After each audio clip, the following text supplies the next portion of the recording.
The winter dusk settled over Warsaw in a pale, iron-grey haze. From the scaffolding parked beside the old Spoltsloom cooperative store, Mariko Wolski felt the February wind soar through his jacket as he unfastened the cracked Perspex letters that had glowed red since 1956.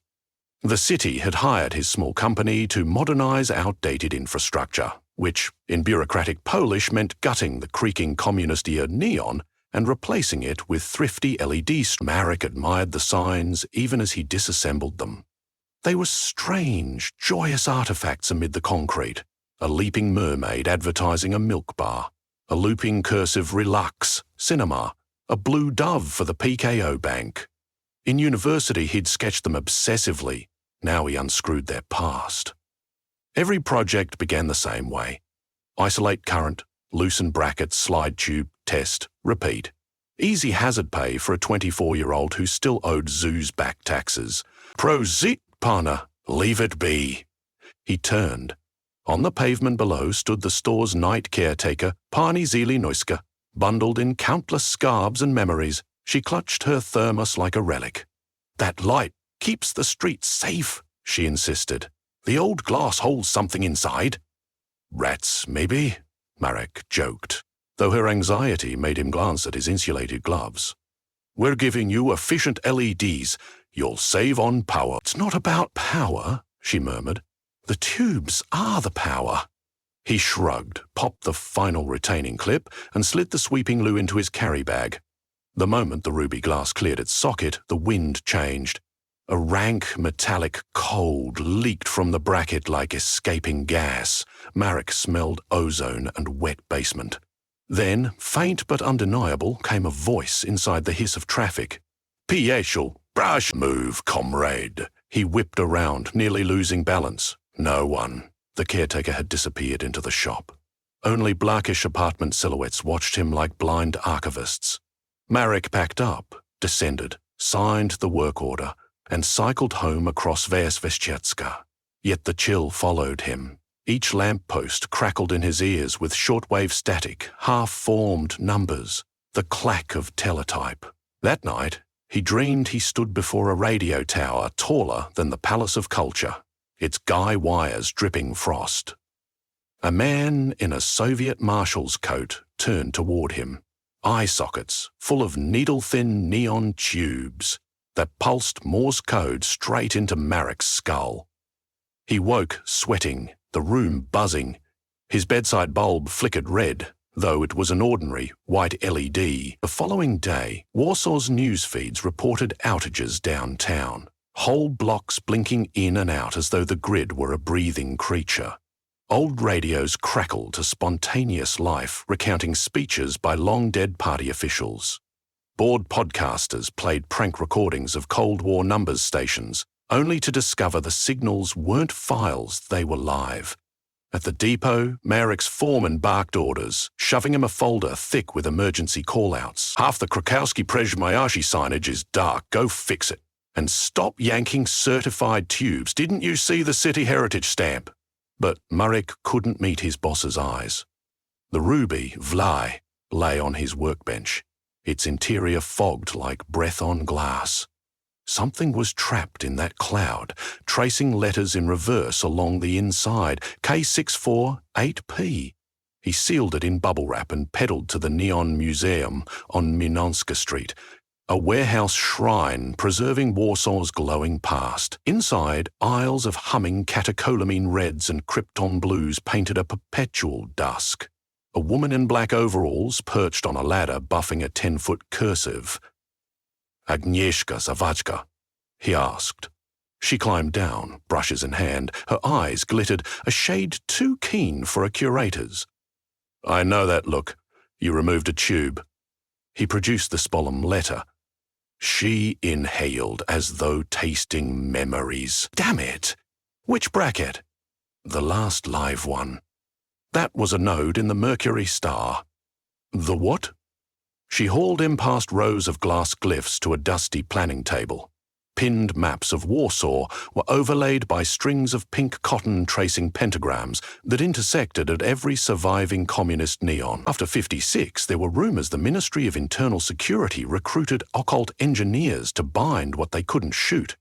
Warsaw's emergence from ruin attracted phantom spies who died in safe houses, agents who swallowed cyanide, informers murdered by the very comrades they betrayed.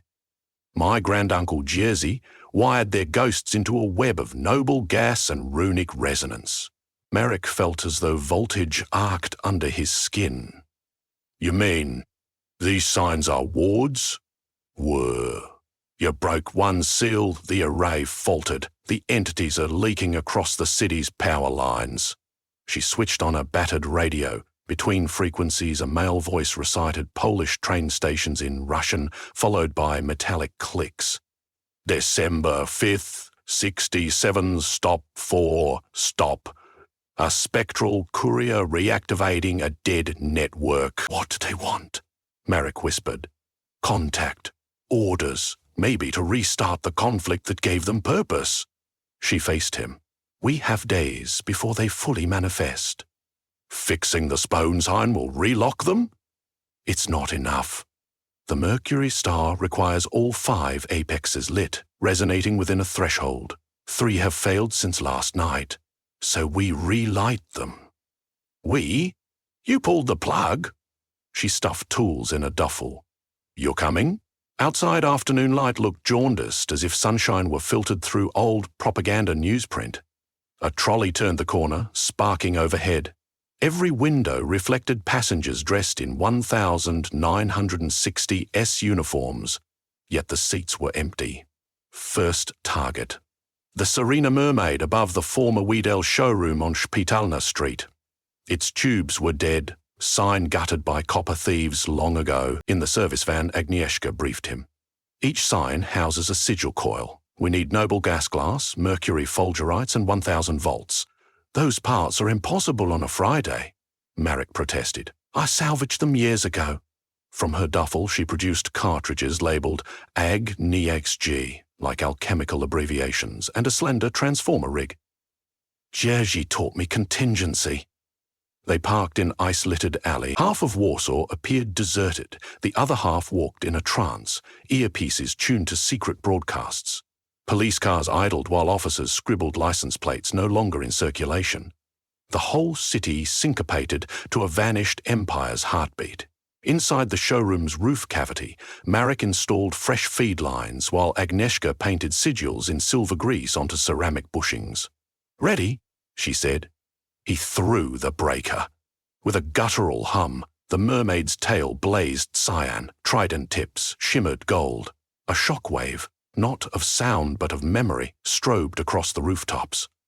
Marek saw 2 transparent men in trench coats bloom beside the sign, eyes wide like children awakened from nightmares. They dissolved into drift, suctioned back toward the neon glass until they pinpointed out of existence. 1 apex restored. Agnieszka confirmed. The star stabilizes, but we've angered the command ghost. Command ghost? Colonel Viktor Rostov, GRU liaison, died during a failed exchange in '68. He orchestrates the network. The colonel, Marek realized, matched the figure in his dream. A police radio somewhere crackled. Operacja Bjoren. Proceed to Vistula River mouth. Static swallowed the rest. Agnieszka's knuckles whitened on the steering wheel. They're gathering near the Prudential Spire. That's Apex 2. Snow began as they crossed. Srudmi's cheesy. White dust swirled upward, defying gravity, drawn into invisible vortices leading to darkened signs. Power nets overloaded, street lamps flick-flacked between pale sodium and the rich saturated color of vanished letters. Marek tasted iron when he breathed. The Prudential building had once carried Europe's highest neon, an 8-meter Hotel Warsaw. Now scaffolding racked its facade for luxury renovation. The sign lay on the roof, tubes disconnected. Getting up there through union-controlled construction should have been impossible, but the site was abandoned, save for swirling snow and whispers. They climbed 18 flights of crooked stairs.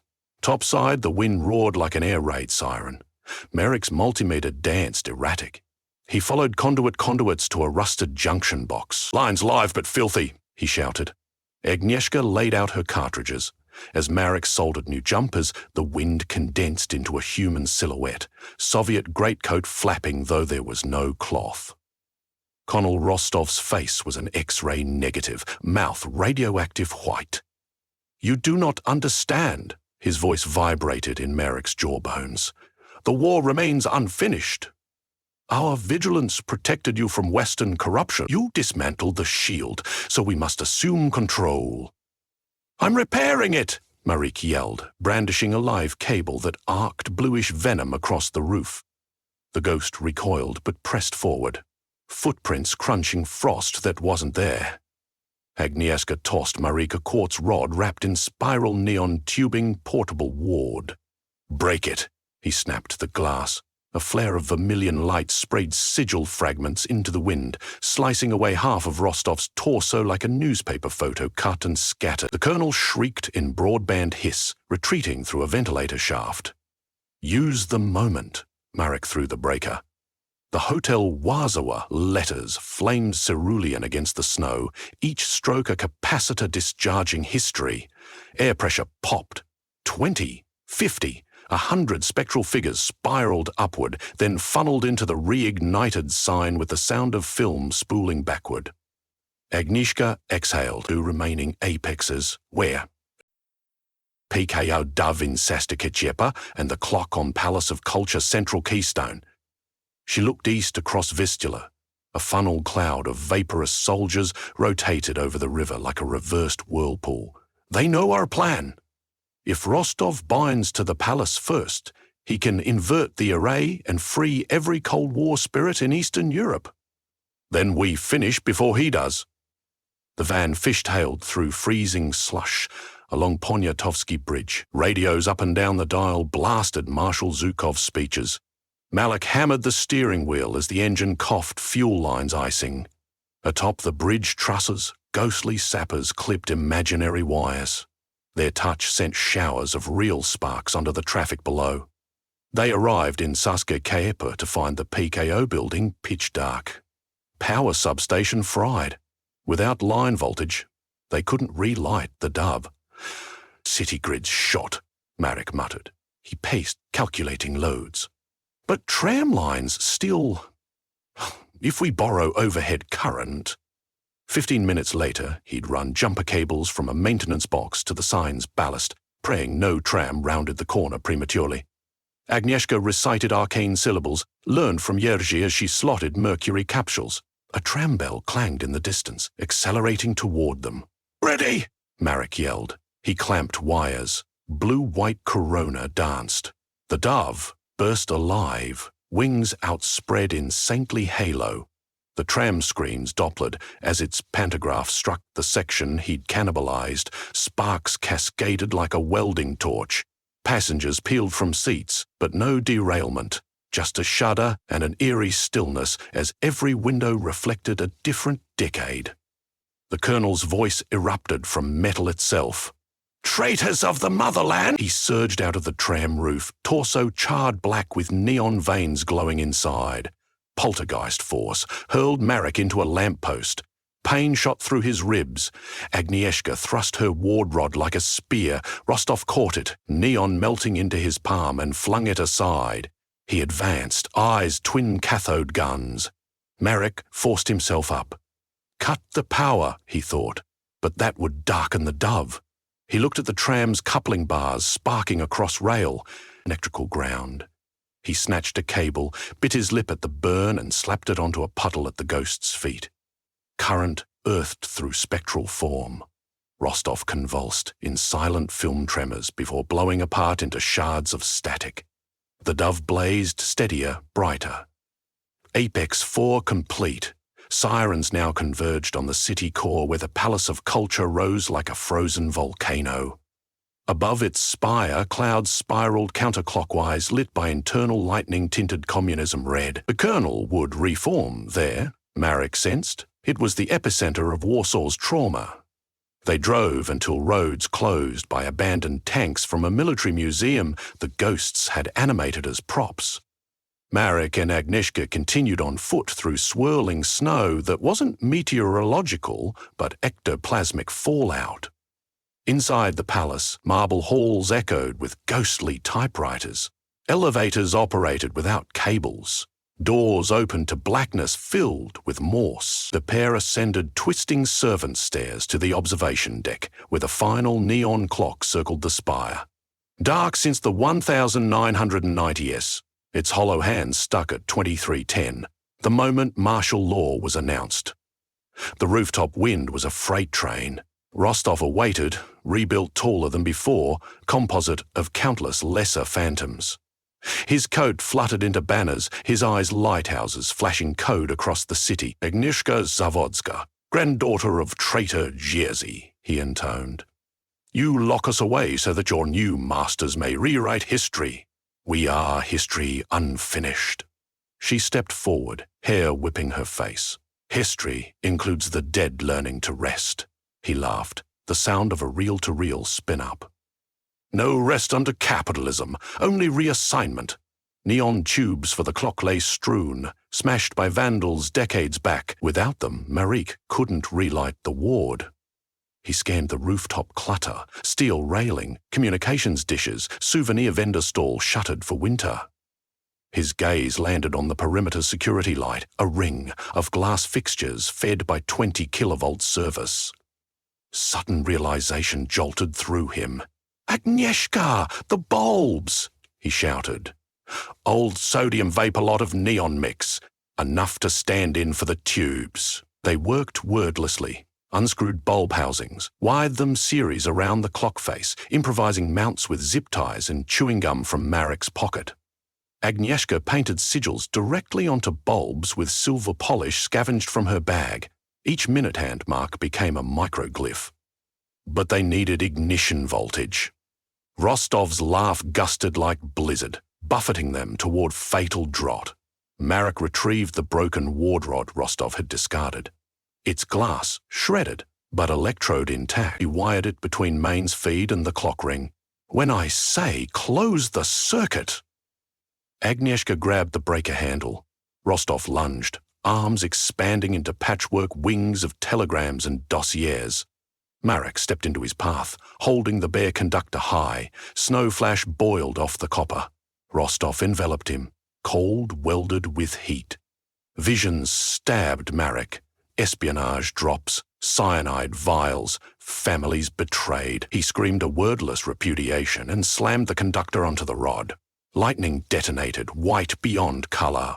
The improvised bulbs strobed, forming a perfect circle of incandescent runes that burned against the sky. Rostov howled, fragments peeling away like negative film exposed to noon's sun. Each bulb drew in a shard, lies, confessions, rage, until nothing remained but faint red cinders swirling down into the neon ring now resplendent as at its 1955 inauguration. Silence. Snow fell normally. Agnieszka knelt beside Marek. His jacket smoked where the conductor had arced, but pulse throbbed. Together they watched Warsaw below, as every neon sign some long dead glimmered back to life in a domino wave. Relax, Syrinka, Kinoprach, the modest sporlum that he'd first unseated. Ghosts, now re-encapsulated, lent new vigor.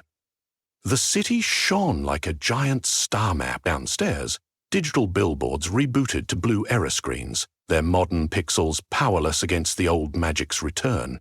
Citizens staggered from trances, checking smartphones that recorded no outages or anomalies.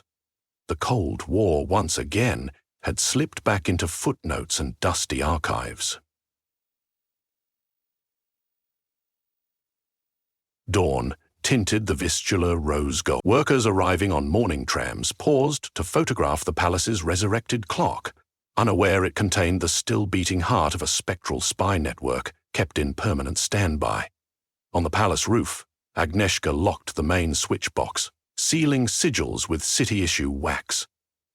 Maintenance contract, she offered Marek with a half-smile. He flexed burnt fingers and gazed over rooftops whose neon arteries pulse gentle dawn hue. "Someone has to change the bulbs," he said, "and make sure no one replaces them with LEDs ever again."